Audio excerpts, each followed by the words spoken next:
pagi pemirsa, News Pagi kembali hadir melengkapi informasi Anda pada pagi hari ini. Ya, selain 3 berita utama tadi, sejumlah informasi menarik lainnya juga telah kami siapkan untuk Anda. Bersama saya, Cikal Mutazam. Dan saya Yasmin Natania, inilah News Pagi selengkapnya.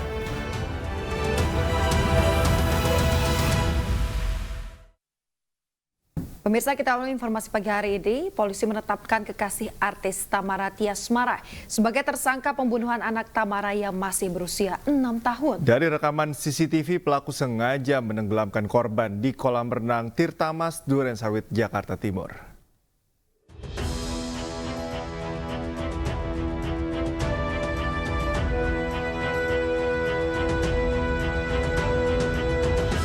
Rekaman CCTV di kolam renang Taman Air Tirtamas, Durensawit, Jakarta Timur menjadi bukti polisi untuk mengungkap kematian dari bocah laki-laki berusia 6 tahun yang sebelumnya dinilai janggal. Dalam rekaman ini, seorang pria diduga sengaja menenggelamkan korban hingga korban lemas dan tewas. Aksi keji ini dibenarkan polisi dan kemudian meringkus pelaku. Pelaku adalah Yuda Arfandi yang merupakan kekasih ibu korban. Yuda telah ditetapkan sebagai tersangka dan kini ditahan di Mapolda Metro Jaya. Akibat perbuatannya, tersangka dijerat pasal berlapis dan terancam hukuman penjara seumur hidup. Penyidik sudah mengantongi bukti yang cukup, kemudian melakukan gelar perkara tadi malam sehingga Saudara YA telah ditetapkan sebagai tersangka terkait kasus Akuo, kemudian dilakukan penangkapan tadi pagi. Hasil gelar perkara, maka dasar penangkapan Saudara YA adalah karena yang bersangkutan patut disangka atau diduga melakukan tindak pidana kekerasan terhadap anak, kemudian dilapis juga dengan pasal pembunuhan. Sebelumnya, kematian korban pada 27 Januari lalu menggemparkan publik. Korban adalah putra sematawayang dari seorang selebritas, Tamara Tiasmara. Adapun ayah dan ibu korban telah berpisah. Saat kejadian, Tamara menitipkan putra kesayangannya kepada kekasihnya, yaitu tersangka Yuda Arfandi. Namun siapa sangka, buah hatinya tewas secara tragis di tangan kekasihnya. Untuk memastikan penyebab kematian korban, polisi juga telah membongkar makam korban dan melakukan autopsi terhadap jenazah. Dari Jakarta, Helmi Sajangbati, iNews melaporkan. Setelah kekasihnya ditetapkan sebagai tersangka, selebritas Tamara Tiasmara mendatangi Polda Metro Jaya pada Jumat sore. Tamara mengaku tak menyangka kekasihnya adalah pelaku pembunuhan anaknya, Raden Andantek Halif Pramusityo. Tamara menyerahkan barang bukti tambahan, juga menyerahkan proses hukum sepenuhnya kepada kepolisian untuk mengungkap motif pembunuhan. Sudah tertangkap. Ya, alhamdulillah sekarang pelaku sudah tertangkap.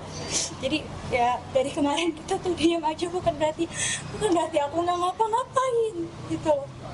Kayak semua orang bilang aku diam. Tapi kan sekarang kan dia tahu, dia tahu, kan Christian tahu kalau aku tuh nggak diam. Kalau aku diam ngapain? Aku hari Kamis datang ke sini. Tadi juga aku udah lihat CCTV-nya dari awal sampai habis. Gitu ya, gak mungkin lah aku tega gitu buat diem aja. Anak aku tuh meninggal loh, bukan koma, bukan cuma cacat, bukan cuma sakit gitu. Jadi gak mungkin seorang ibu tuh diem aja anaknya digituin. Jadi ya mohon pengertiannya aja untuk semua, bukan berarti aku tuh nutupin. Tapi aku tuh mau proses ini berjalan lancar tanpa harus aku cuap-cuap dimanapun gitu. Berarti itu pertama kalinya Kak Tamara melihat CCTV? Hari ini. Setelah semuanya juga lihat, jadi memang sama-sama lihat. Kak Tamara, akhirnya ini menyangka nggak sih kamu? Ada ini kan orang teman dekat kamu yang dipercaya melakukan hal ini? Siapa sih ada yang nyangka? Nggak mungkin ada yang nyangka. Saya sekarang kita mau tahu apa motif. Pemirsa, sejak awal ayah kandung Dante, Angger Dimas, meyakini buah hatinya meninggal bukan karena tenggelam. Mantan suami Tamara Tiasmara ini yakin Dante ditenggelamkan, oleh karena itu ia mencabut surat penolakan otopsi di Polda Metro Jaya dengan alasan ada kejanggalan dari kematian anaknya. Ya, Angger Dimas mengaku saat ini masih sangat emosi karena mendapati kematian anaknya karena ditenggelamkan kekasihnya atau kekasih mantan istrinya, dan itu bukan perilaku manusia. Dan berikut pernyataan ayah korban, Angger Dimas. Itu bukan kelakuan manusia sih yang pasti. Sangat-sangat kelakuan mungkin manusia purba gitu ya. Dan maaf gue pakai masker sekarang karena nggak bisa nahan emosi, masih. Tapi satu sisi lega, semua itu cepat. Pertama, saya nggak pernah menyatakan pernyataan itu. Kedua, iya, dulu waktu umur 1 tahun sampai 2 tahun itu sempat les berenang, itu di tempat les teman saya, itu di kawasan Bunda Indah, dan kita udahan karena habis itu ada COVID. Informasi dari penyidik, ya saya minta sih seadil-adilnya. Pemirsa, Gunung Semeru di Lumajang, Jawa Timur kembali erupsi dan mengalami 6 kali semburan lava pijar serta 11 kali letusan dengan tinggi kolom abu vulkanik 1000 meter. BPBD Kabupaten Lumajang mengimbau warga dan juga wisatawan untuk selalu waspada.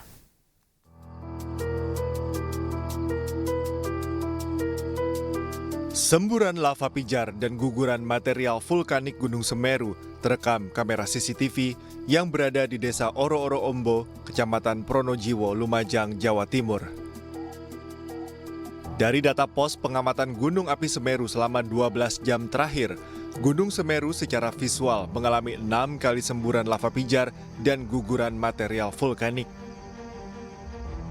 Gunung Semeru juga mengalami 11 kali letusan dengan tinggi kolom abu vulkanik setinggi 400 hingga 1000 meter dari puncak mengarah ke sisi utara dan barat laut. Hingga saat ini status Gunung Semeru masih berada di level 3 atau siaga. Untuk itu, di masa libur panjang ini, BPBD Kabupaten Lumajang mengimbau warga dan wisatawan yang menghabiskan masa liburan di objek wisata yang berada di kaki Gunung Semeru untuk selalu waspada. Hal ini dikarenakan dalam beberapa minggu terakhir, wilayah puncak Gunung Semeru kerap diguyur hujan deras yang berpotensi mengakibatkan banjir lahar. BPBD sudah koordinasi dengan kecamatan dan itu desa, harap waspada dan mewaspadai objek-objek wisata yang terairi atau dilewati oleh sungai. Karena potensi lahar dingin maupun banjir bandang dan longsor itu masih sangat tinggi. Berdasarkan rekomendasi Pusat Vulkanologi Mitigasi dan Bencana Geologi, masyarakat dilarang melakukan aktivitas apapun di radius 13 km dari puncak karena berpotensi terjadi perluasan awan panas guguran. Dari Lumajang, Jawa Timur, Yayan Nugroho, iNews melaporkan.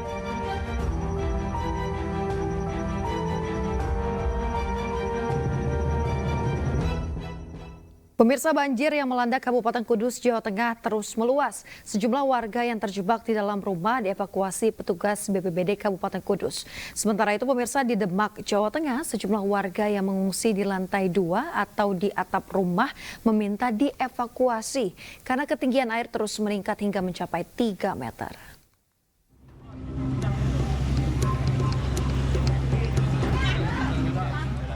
Badan Penanggulangan Bencana Daerah BPBD Kabupaten Kudus, Jawa Tengah mendirikan 3 posko pengungsian di Jembatan Tanggulangin, Terminal Induk Kudus, dan Kantor Desa Jatiwetan untuk menampung korban banjir di perbatasan Demak Kudus.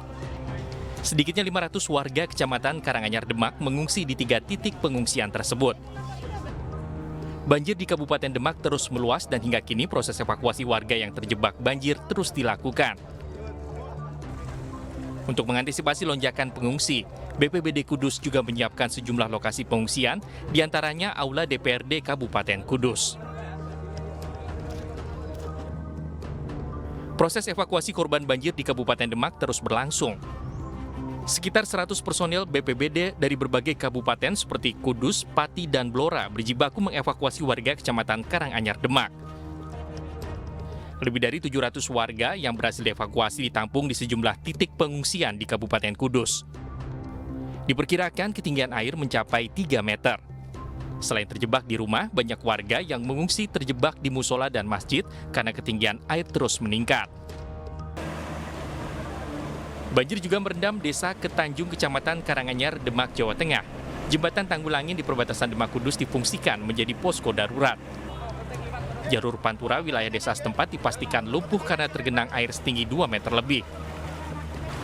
Setelah tanggul Sungai Wulan jebol, Jumat pagi menyusul tanggul sungai irigasi di desa Ngemplik Wetan, Karanganyar jebol karena tidak mampu menampung limpasan banjir dari tanggul Sungai Wulan. Akibatnya debit air meningkat hingga ketinggian air di kawasan permukiman mencapai 3 meter. Mengetahui ini, ratusan warga yang semula mengungsi di lantai 2 atau atap rumah meminta segera dievakuasi. Korban banjir mengaku syok, haus, dan kelaparan. Dari Demak dan Kudus, Jawa Tengah, Sukma Wijaya, Nur Khairuddin, iNews melaporkan.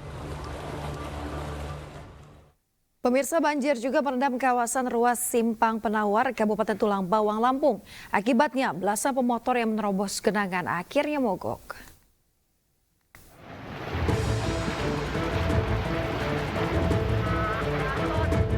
Nekat menerobos banjir, sejumlah pemotor ini alami mogok. Beberapa warga lain bahkan terpaksa membantu mendorong para pengendara yang mengalami mati mesin di ruas jalan lintas timur, ruas Simpang Penawar, Rawajitu di Kabupaten Tulang Bawang, Lampung, Jumat pagi. Banjir setinggi 60 cm ini disebabkan meluapnya sungai Air Toba yang tidak mampu menampung tingginya intensitas hujan. Tak hanya merendam akses jalan dan jembatan, banjir juga merendam sejumlah rumah yang berada di bantaran sungai.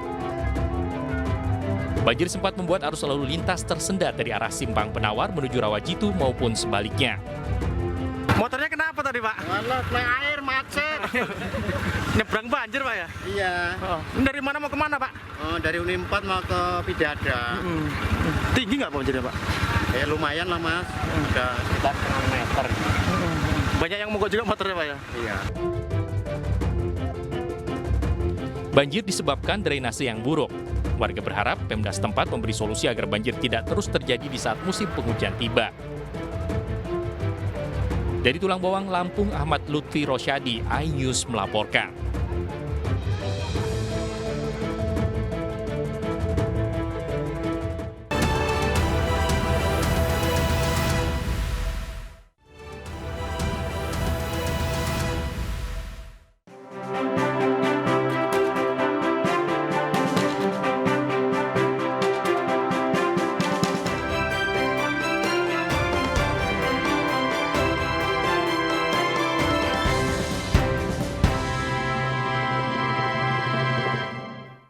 Pemirsa, kampanye Cawapres nomor urut 2 Gibran Rakabuming Raka di Soreang, Kabupaten Bandung diwarnai aksi ricuh. Ribuan simpatisan termasuk para ibu yang membawa balita mencoba menjebol pagar Stadion Sijalak Harupat.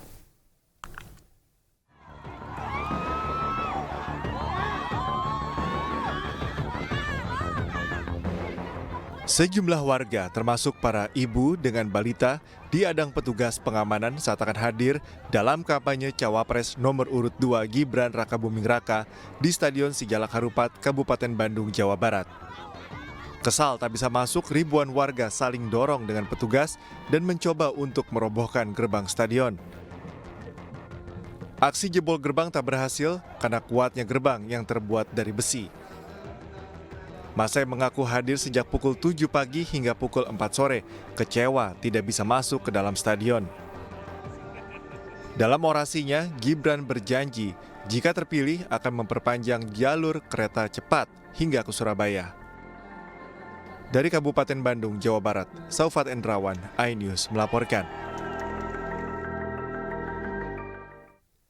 Calon Presiden nomor urut 2 Prabowo Subianto menghadiri kampanye bertajuk Pesta Rakyat Wiswayahe di Sidoarjo, Jawa Timur. Di hadapan massa pendukungnya, Prabowo janjikan akan mencerdaskan kehidupan bangsa dan mengentaskan kemiskinan.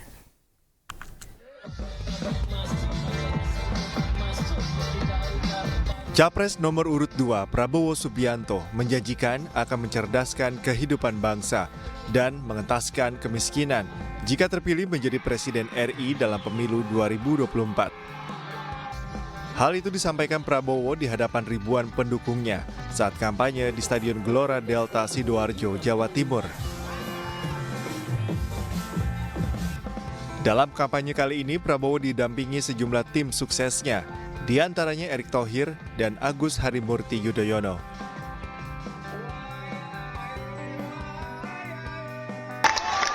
Hai Prabowo, jangan kau istirahat sebelum rakyatmu sejahtera, sebelum rakyatmu makmur, sebelum kita hilangkan kemiskinan dari bumi Indonesia.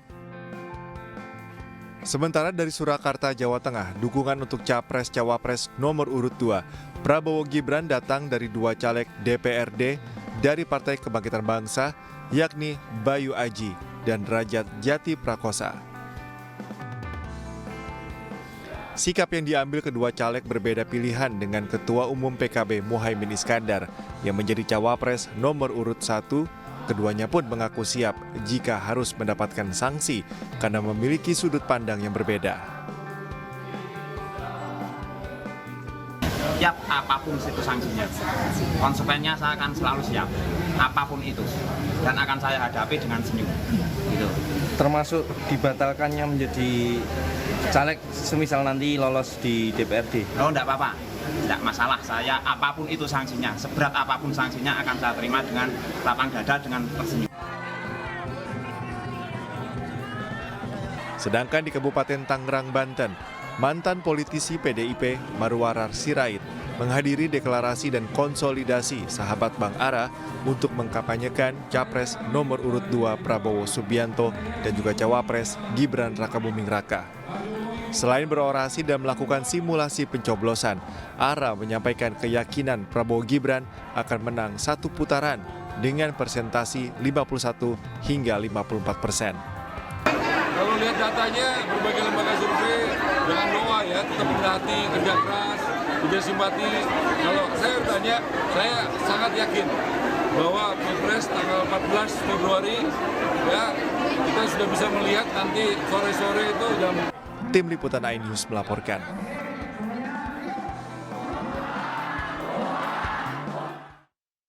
Jelang pemilihan umum 14 Februari 2024, cuitan Fedi Nuril di media sosial memancing komentar netizen. Fedi Nuril menyampaikan kritik pedas ke salah satu calon presiden yang diduga berkaitan dengan pelanggaran HAM.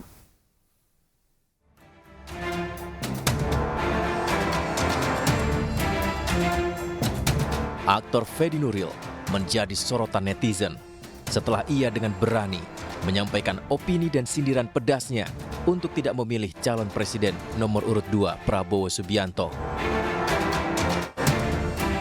Dalam media sosialnya, Fedi Nuril mengungkapkan alasannya. Ia menyinggung mengenai kegiatan aksi Kamisan yang masih berlangsung hingga sekarang di depan Istana Negara dan masih belum jelas pengusutan pelaku penculikan aktivis 1998. Komentar pedas Fedi Nuril menolak capres yang diduga pelanggar HAM ini memancing beragam reaksi dari netizen. Mereka menyoroti sindiran pedas Fedi Nuril tersebut di media sosial. Tidak hanya itu, opini lain juga disampaikan oleh komika Panji Pragiwaksono. Sambil juga mengkritik 3 capres sekaligus, Panji menyampaikan kriteria calon presiden Indonesia haruslah memiliki perangai yang baik. Pak Prabowo-nya sendiri, menurut gue, perangainya tidak tepat untuk jadi presiden. Lu lihat aja tuh, media, awas ya, media, hati-hati, saya pantau kamu. Atau yang, terserah, kalau nggak setuju sama ide saya baik untuk Indonesia, tapi kalau nggak setuju, terserah gitu. Perangainya Pak Prabowo, betul Pak Prabowo gemoy. Emang orangnya gemoy, tapi itu nggak 100% Pak Prabowo. Apapun komentar dan tanggapannya, pilihan rakyat tidak boleh diintimidasi oleh siapapun dan rakyat memiliki hak berpendapat di negara demokrasi.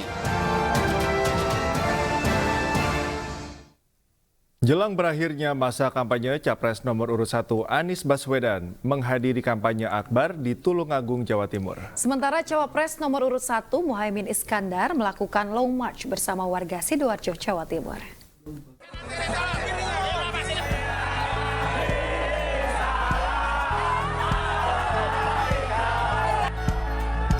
Jelang berakhirnya masa kampanye, calon presiden nomor urut 1 Anies Baswedan menghadiri kampanye akbar di halaman Gor Lembu Peteng, Tulung Agung, Jawa Timur. Kehadiran Anies disambut ribuan pendukung dan relawan dari wilayah Tulung Agung, Kediri, Trenggalek, serta kota sekitar. Anies didampingi sejumlah ulama pondok pesantren besar di wilayah Kediri dan Tulung Agung, antara lain Kiai dari Ponpes Lirboyo, Ponpes Ploso Kediri, serta Ponpes Ngunut Tulung Agung. Seringkali kawasan selatan terlewatkan, dalam pembangunan terlewatkan, dalam kunjungan terlewatkan, dalam kampanye terlewatkan. Saya datang semuanya, Tulung Agung saya datang, Ponorogo datang, Pacitan datang, Trenggalek datang, Madiun datang. Jadi ini semua mengirimkan pesan kepada masyarakat di sini. Kami peduli dengan kawasan selatan dan kami ingin kawasan selatan tidak kalah maju dengan kawasan utara dan timur di Jawa Timur. Sementara itu di kawasan wisata Candi Pari, Porong, Sidoarjo, Jawa Timur, Cawapres nomor urut 1 Muhaimin Iskandar melakukan long march bersama warga sambil diiringi musik patrol. Di hadapan massa pendukungnya, Muhaimin menjanjikan perubahan untuk rakyat Indonesia jika terpilih menjadi wakil presiden dalam pemilu 2024. Perubahan itu apa sih? Perubahan itu dari petani yang diabaikan kita makmur dan majukan para petani. Karena kita mewaspadai adanya kecut. Dalam orasi politiknya, Muhaimin juga mengingatkan agar waspada terhadap pelanggaran pemilu saat pelaksanaan pemilu 14 Februari mendatang, yang saat ini sudah dimulai dengan adanya pelanggaran konstitusi. Tim Liputan iNews melaporkan. Calon Wakil Presiden nomor urut 3 Mahfud MD menghadiri Istighosa Akbar di Sukabumi, Jawa Barat. Dalam pidatonya, Mahfud MD mengingatkan warga melihat rekam jejak calon pemimpin dan juga mengajak warga untuk tidak memilih calon pemimpin yang munafik.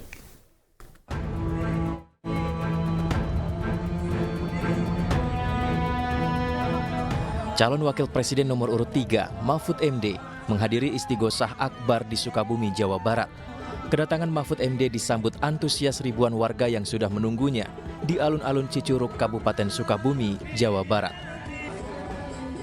Calon Wakil Presiden yang diusung Partai Perindo ini mengingatkan kepada warga agar memilih pemimpin melihat dari rekam jejaknya selama menjabat, serta jangan melihat pemimpin dari masa lalu yang tidak baik. Mahfud juga mengasumsikan untuk tidak memilih calon pemimpin yang munafik dan jangan terpengaruh oleh survei yang tinggi. Jangan orang yang munafik. Lalu siapa yang dipilih? Yang dipilih itu ya kebalikan dari munafik. Mantan Menko Polhukam ini juga mengajak masyarakat untuk melakukan sholat istikharah sebelum memilih calon pemimpin pada pemilu 14 Februari mendatang. Saya berharap masyarakat kemudian sesudah itu masuk ke hari-hari tenang. Dan di hari-hari tenang itu diharapkan semua melakukan kontemplasi untuk memilih pemimpin berdasarkan hati nurani. Memilih pemimpin yang benar berdasar nurani masing-masing. Jangan terpengaruh oleh survei, oleh berita-berita yang mungkin hoax, tetapi direnungkan baik-baik, lalu nanti tanggal berapa itu 14 Februari semuanya datang ke TPS. Sebelumnya menghadiri Istighosah, Mahfud MD melakukan ziarah ke makam pendiri Pondok Pesantren Al-Hasaniyah, Cicurug, Kabupaten Sukabumi. Dari Sukabumi, Jawa Barat, Budi Setiawan, iNews melaporkan. Sehari sebelum kampanye berakhir, calon presiden nomor urut 3 Ganjar Pranowo menghadiri kampanye akbar hajatan rakyat di Stadion Pakansari Bogor, Jawa Barat. Pada kampanye akbar ini, Ganjar juga mengingatkan pendukungnya untuk memberikan suara pada 14 Februari mendatang.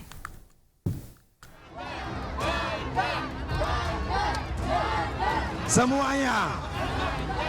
Sehari sebelum berakhirnya masa kampanye, calon presiden nomor urut 3 Ganjar Pranowo menghadiri kampanye akbar hajatan rakyat di Stadion Pakansari, Bogor, Jawa Barat. Ganjar. Hajatan rakyat ini dihadiri lautan manusia pendukung Ganjar Mahfud.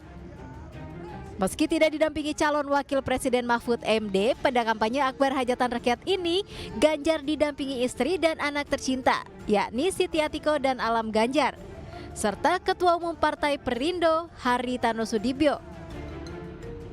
Pada orasi di kampanye akbar hari ini, Ganjar menjelaskan beberapa program Ganjar Mahfud seperti KTP Sakti, 1 keluarga 1 sarjana, serta 1 desa 1 vaskes dan 1 nakes. Ganjar juga mengingatkan pendukungnya agar tidak takut jika diintimidasi. Dinamika ke kampanye sudah terjadi. Intimidasi sudah terjadi. Pertanyaan saya, apakah saudara-saudara takut? Apakah saudara takut? Kalau saudara diintimidasi, apa yang akan dilakukan? Apa? Keras lagi. Kita akan melawan dengan cara yang benar, cara konstitusional, lewat gerakan rakyat. Bagaimana cara melawan yang baik? Tanggal 14 datang ke TPS, gunakan kekuatan rakyat, coblos nomor.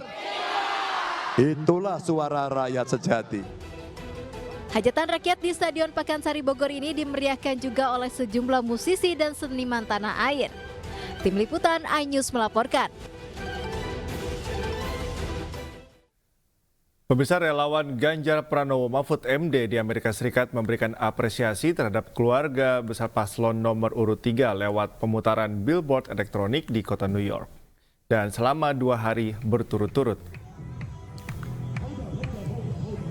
Pemirsa, dalam pemutaran billboard elektronik ditampilkan sosok Alam Ganjar, putra Capres Ganjar Pranowo, dan juga animasi perlawanan atas korupsi, kolusi, dan nepotisme. Para relawan mengapresiasi keluarga Ganjar Pranowo dan Mahfud MD yang telah mempraktekkan anti KKN dalam kehidupan mereka. Para relawan yang tergabung dalam konsolidasi USA for Ganjar Mahfud dan tersebar di 42 kota di seluruh Amerika Serikat ini berharap masyarakat dapat secara bijak memilih pemimpin yang memiliki rekam jejak yang jelas, berpengalaman dalam mengemban tugas negara.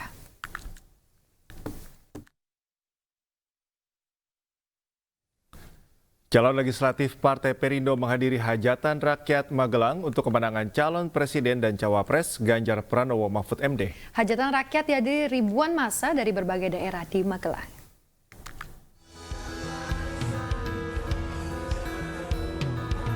Ribuan massa dari berbagai pelosok daerah di Magelang dengan semangat menggaungkan nama Ganjar Pranowo dalam acara hajatan rakyat Magelang di lapangan sepak bola Desa Taman Agung, Kecamatan Muntilan, Kabupaten Magelang, Jawa Tengah. Susaning Tias Nepo Handayani Kertopati, caleg DPR RI Dapil Jateng 6 turut hadir mendukung kampanye Capres Ganjar Pranowo bersama Wakil Ketua TPN Ganjar Mahfud Jenderal TNI Purnawirawan Andika Perkasa. Ini adalah kampanye akbar Capres 03 Bapak Ganjar Pranowo. Kita berdoa bersama agar Capres nomor 3 menang. Kalau saya pribadi optimis, sangat optimis. Lebih Jawa Tengah menang, saya yakin. Kemenangan pasangan calon presiden dan wakil presiden Ganjar Mahfud menjadi komitmen partai berlambang Raja Wali mengembang sayap ini dalam pemilu 2024. Dari Kabupaten Magelang, Jawa Tengah, Puji Hartono, iNews melaporkan. Pemirsa, aksi peduli kembali ditunjukkan para caleg Partai Perindo melalui programnya yang fokus membantu rakyat kecil. Melalui berbagai program sosial ini, para caleg Partai Perindo sekaligus menyampaikan visi misinya yang selalu berpihak kepada masyarakat.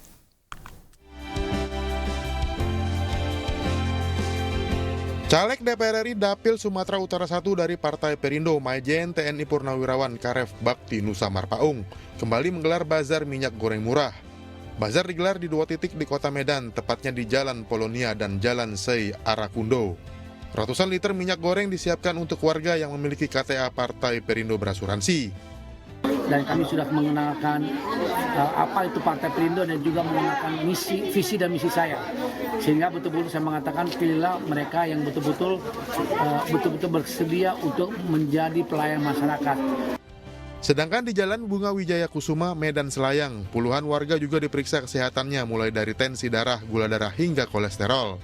Warga juga diajak menggunakan hak pilihnya dan memilih wakil rakyat dan pemimpin yang amanah. Dari Medan, Saddam Husin, iNews melaporkan.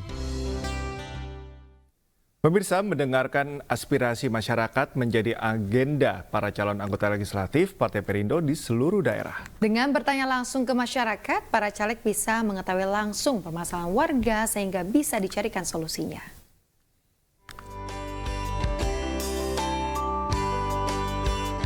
Guna menyerap aspirasi masyarakat, Caleg DPR RI Dapil 1 Jawa Barat Joni Toat Mulyadi dan Caleg DPRD Kota Bandung Anggun Angelia belusukan ke pasar tradisional ITC dan Pasar Malam Tegalega, Kota Bandung.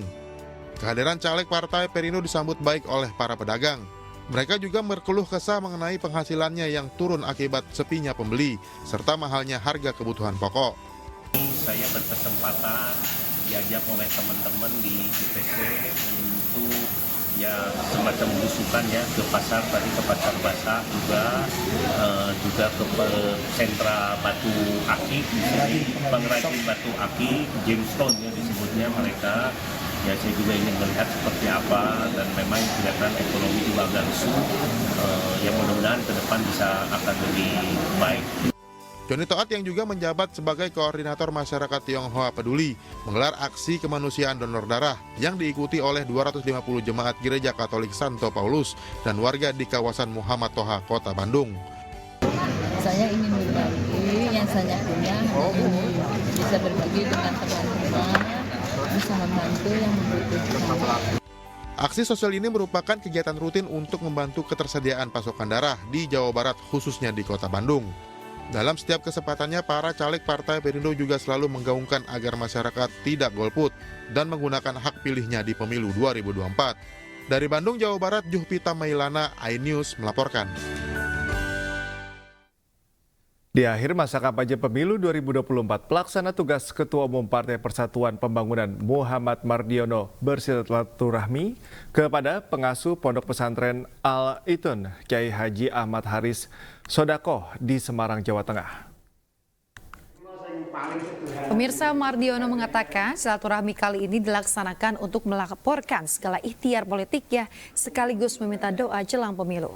Pimpinan partai berlambang Ka'bah ini menambahkan doa dan juga istighosah akan terus dipanjatkan, salah satunya di Pondok Pesantren Al-Itqon. Sementara itu Kiai Haji Ahmad Haris Sodakoh menyebut kehadiran pimpinan partai nomor urut 17 ini di akhir masa kampanye tidak akan dilupakan. Ia pun memiliki harapan besar untuk kemenangan P3 di tangan Muhammad Mardiono. Harap saya atas nama Majelis Syariah semuanya berharap dan semua berdoa. Yang penting P3 ini nanti bisa lolos di parlemen, itu harapan besar. Dan Pak Ketum diberi sehat walafiat, diberi kekuatan memimpin partai. Di Jakarta, di rumah saya sejak tanggal 13 Januari telah kita lakukan istighosah ya setiap malam ya, dan akan kita tutup nanti tanggal 13 lagi malam pas hari pencoblosan. Doa-doa yang kita panjatkan selalu agar mengetuk hati rakyat, hati umat ya, untuk kembali. Dari Banda Aceh, pemilu 2024 dinilai berpotensi dipenuhi kecurangan. Sivitas Akademika Universitas Syiah Kuala menyatakan sikap agar penyelenggara negara tidak memanfaatkan kekuasaan dalam kontestasi pemilu mendatang.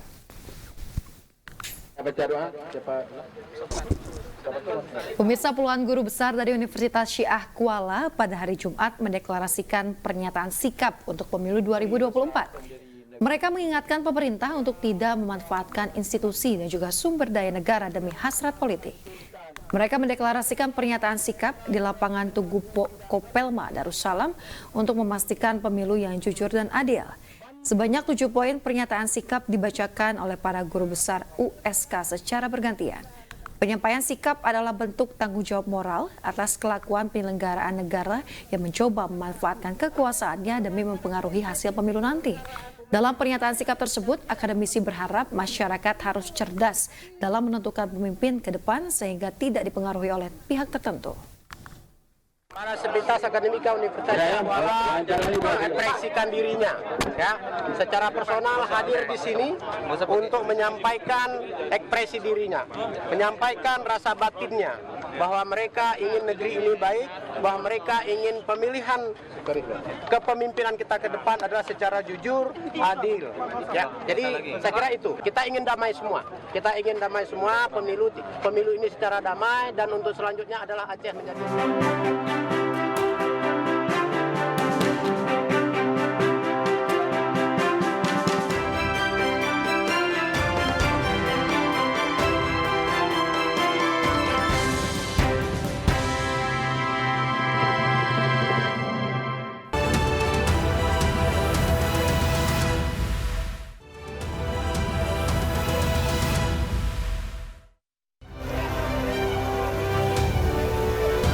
Sebuah bengkel di Jalan Kayu Manis, Matraman, Jakarta Timur terbakar. 1 orang tewas.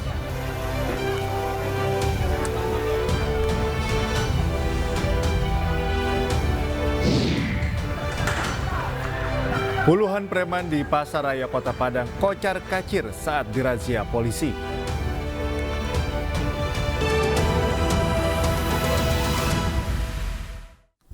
Ya, pemirsa, masih di Ainus Pagi bersama saya Cikal Mutazam dan rekan Yasmin Atania.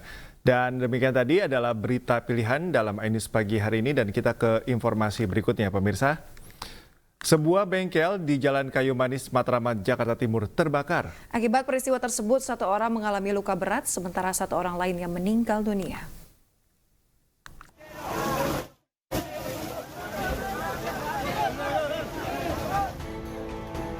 Kebakaran besar melanda sebuah bengkel yang menjalar ke 3 bangunan lain. Terjadi di Jalan Kayu Manis 8 Timur, Kayu Manis, Matraman, Jakarta Timur.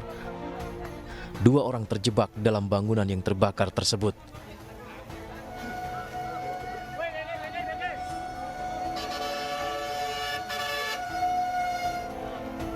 Di tengah api yang masih menyala, petugas pemadam kebakaran Jakarta Timur berupaya mengevakuasi jasad seorang karyawan bengkel yang terjebak di dalam kamar setelah kebakaran melanda bengkel tempat dirinya bekerja. Saat kejadian, korban ingin mengambil barang berharga miliknya, namun naas api semakin membesar dan menyambar bahan bakar minyak subsidi di bengkel tersebut hingga ia meninggal dunia. Sementara itu, 1 korban lainnya mengalami luka bakar berat dan dilarikan ke IGD Rumah Sakit Umum Daerah Matraman. Peristiwa berawal dari salah satu karyawan bengkel yang sedang menambal ban dan 1 orang lainnya melayani bensin eceran dan tumpah dan menimbulkan percikan api. Jadi bensin itu tumpah dari wadahnya, kebetulan di sini ada nambal ban. Ban itu jadi kesamber lah, dari ban itu kan ada api tuh, wadah kepercikan. Kasus kebakaran ini dalam penyelidikan pihak kepolisian sektor Matraman. Dari Jakarta, Rio Manik, iNews melaporkan. Pemirsa, sebuah mobil terbakar di Jalan Raya Wajo, Sulawesi Selatan dan membuat warga panik. Meski tidak ada korban jiwa, kepanikan sempat terjadi lantaran mobil terbakar tepat di depan SPBU.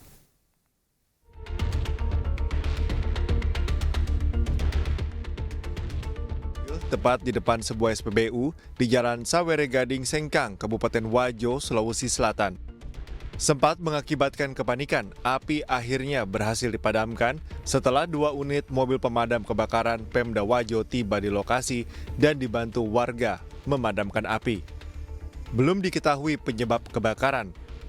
Tak ada korban jiwa dalam insiden ini setelah pengemudi mobil berhasil menyelamatkan diri dari kobaran api. Penyebab kebakaran Pak sudah diketahui? Masih dalam penyelidikan. Selanjutnya anggota bagaimana Pak di lapangan?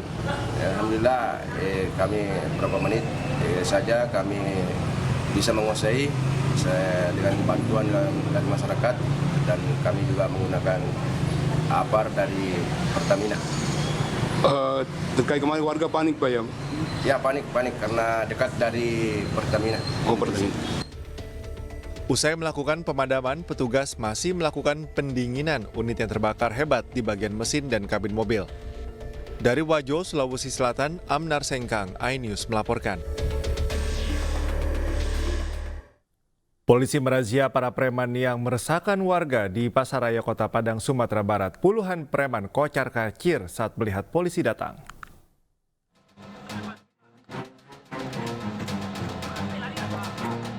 Polisi mengejar puluhan preman yang berusaha meloloskan diri dengan masuk ke dalam Pasaraya Kota Padang, Sumatera Barat saat menggelar razia preman. Polisi sempat mengeluarkan tembakan peringatan namun tak digubris para preman. Aksi kejar-kejaran terjadi hingga ke dalam pasar. Sayang, para pelaku berhasil menghindari kejaran polisi. Maraknya aksi premanisme di kawasan Pasaraya Kota Padang telah meresahkan pedagang dan para pembeli. Mereka kerap memalak dengan menodongkan senjata tajam. Mereka kerap juga meminta uang keamanan kepada para pedagang. Kita tadi berupaya untuk mengejar si pelaku tersebut, namun karena kita tidak mengenal lokasi dan tidak mengenal lingkungan seputaran, sehingga si pelaku bisa meloloskan diri. Namun sudah kita kasih peringatan kepada yang bersifat premanisme seputaran Jamin, Air Mancur dan seputarannya. Tadi sudah kita peringatkan, tidak ada lagi yang bergaya premanisme.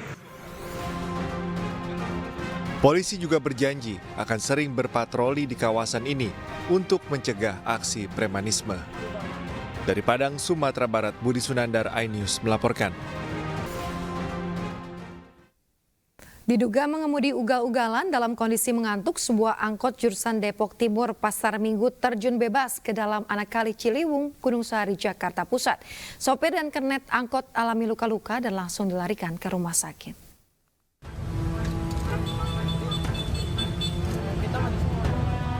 Angkot jurusan Depok Timur Pasar Minggu ini ditemukan terguling di dasar kali usai terjun bebas di aliran anak kali Ciliwung, Jalan Gunung Sahari, Sawah Besar, Jakarta Pusat pada Jumat sore. Debit air yang kebetulan sedang tidak tinggi membuat badan angkot hanya terendam sedikit.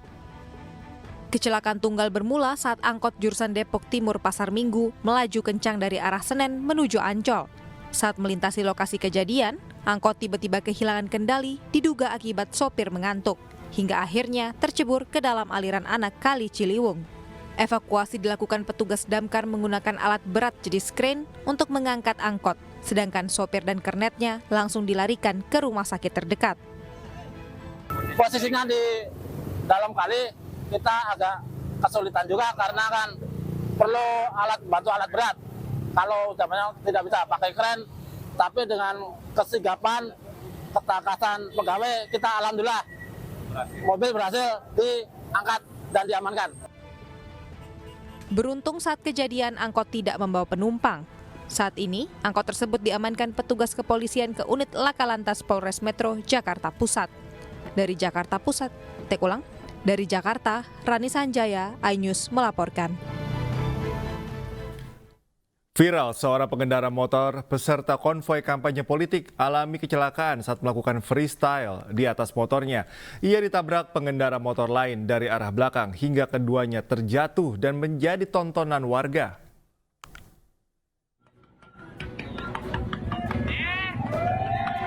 Dalam video amatir yang viral di media sosial ini terlihat seorang pengendara sepeda motor yang merupakan peserta konvoi kampanye partai politik melakukan freestyle di atas motornya hingga berhenti di tengah jalan.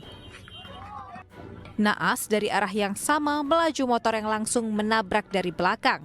Akibatnya kedua korban terjatuh dan menjadi tontonan warga. Diketahui kecelakaan terjadi di depan SPBU Desa Lamongan, Kecamatan Arjasa, Jawa Timur. Beruntung kedua korban tak alami luka serius dan bisa kembali melanjutkan perjalanan masing-masing. Dari Situbondo, Jawa Timur, Rizky Amirul Ahmad, iNews melaporkan. Kita ke informasi lain pemirsa, perayaan Imlek menjadi momen menikmati libur bersama keluarga. Seperti di salah satu hotel di Jakarta yang menghadirkan perayaan Imlek dengan atraksi barongsai dan juga tradisi malam Imlek Yusheng.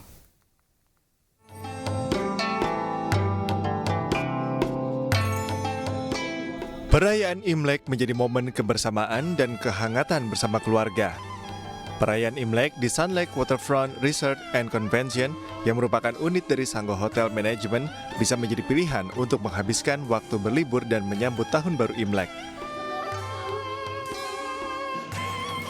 Dalam acara Imlek tahun ini turut dimeriahkan oleh atraksi barongsai dan acara tradisi malam Imlek yaitu Yushang yang diharapkan penuh doa dengan naga kayu menjadi tema Imlek pada tahun ini. Dan hari ini kita merayakan malam pergantian tahun, khususnya pergantian tahun Imlek atau pergantian tahun Cina, di mana biasanya kita menyelenggarakan ini acara yang cukup reguler di Sun Lake Waterfront Resort and Convention. Kita kebetulan temanya pada malam hari ini adalah Golden of Dragon. Kita berharap tahun Dragon ini atau tahun naga ini ke depan Sun Lake bisa lebih maju, bisa lebih baik, dan kita banyak perkembangan yang sudah Sun Lake kerjakan baik untuk customer satisfaction, kemudian kita juga improve dari berbagai kualitas produk. Dan ini tentunya dengan tagline kami exclusive access to unique experience, tentunya kami memiliki harapan besar bahwa tahun ini akan semakin growing ke depan. Kami juga mencanangkan tahun ini adalah growing excellent. Selain sejumlah atraksi dalam event Imlek tahun ini, mata pengunjung juga akan dimanjakan dengan pemandangan Danau Jakarta.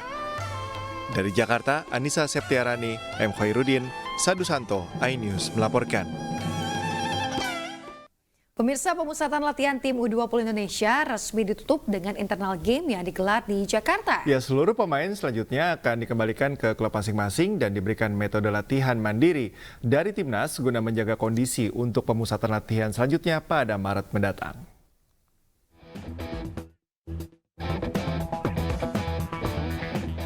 Pemusatan latihan tim U20 Indonesia resmi ditutup dengan internal game yang digelar di lapangan A Komplek Gelora Bung Karno, Jakarta pada Jumat sore. Pertandingan antar pemain U20 ini menjadi menu terakhir yang diberikan sebelum dikembalikan ke klub masing-masing. Para pegawai yang diproyeksikan untuk kualifikasi Piala Asia U20 tahun 2025 dan Piala AFF U19 tahun ini diberikan pekerjaan rumah dari tim pelatih agar nantinya kondisi fisik mereka tetap terjaga. Pelatih tim U20 Indonesia Indra Syafri menegaskan sistem promosi dan degradasi masih akan terus berjalan setidaknya hingga Piala AFF U19 nanti. Tim pelatih juga masih terus memantau para pemain di luar pemusatan latihan yang dinilai mampu bersaing. Pemain-pemain yang kita panggil adalah pemain-pemain yang kami anggap terbaik dari TC tahap 1 dan tahap 2. Dan nanti kami akan memanggil pemain-pemain yang punya paspor Indonesia yang bermain di luar negeri, baik itu keturunan, baik itu anak-anak Indonesia yang bermain di luar. Dari tahap 1 dan tahap 2 selama TC ini kita udah bekerja keras karena kita juga latihannya kadang sehari bisa 3-4 kali juga, dan itu tentu baik juga buat pemain untuk peningkatan fisik dan skill pemain. Jadi selama TC ini kita mendapatkan banyak hal juga karena bisa meningkatkan fisik dari masing-masing pemain dan skill pemain juga bisa meningkat. Pemusatan latihan tim U20 Indonesia rencananya akan kembali bergulir pada Maret nanti dan akan ada 2 agenda uji coba yang masih didiskusikan tim pelatih. Dari Jakarta, Nur Aryadin, iNews melaporkan.